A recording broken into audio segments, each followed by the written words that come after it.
Hi, boys and girls. Today I'm going to be reading some information to you. Make sure you are sitting in a spot where you can listen carefully. If you don't have a good listening spot, go find one now. All right, let's get started.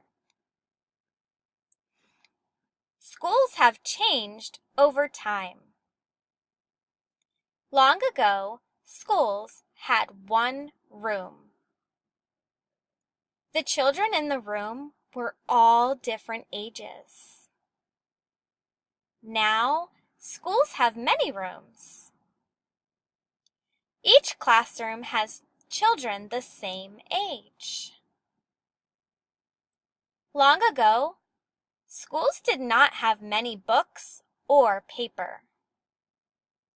They used chalk or feathered pens. Now, schools have a lot of books, paper, and even computers. Schoolhouses long ago used stoves for heat. Now, schools use heaters.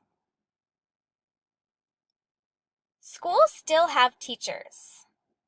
Children still play outside and eat lunch at school too. School is still a great place to be.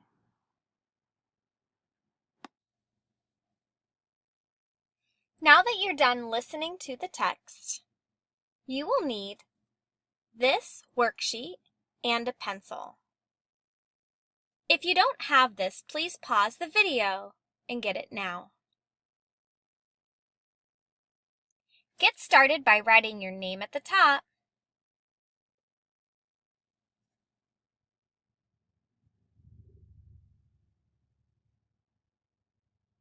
Now that you're done writing your name, listen as I read some directions to you. Did you notice the text did not have a title?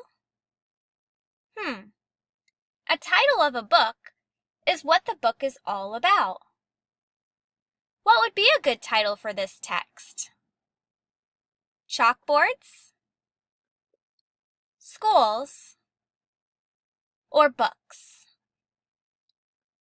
Circle which title do you think would be best to explain what the book is mostly about.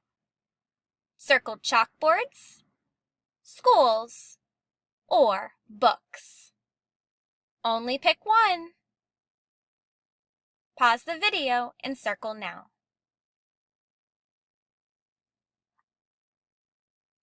Next, in the box below, I want you to draw and label a picture to go with the text. If you're not sure what to draw, you can rewind your video to the beginning and listen closely and carefully as I read the text to you again. That will give you some ideas of what you can draw and label. Have fun and do your best work.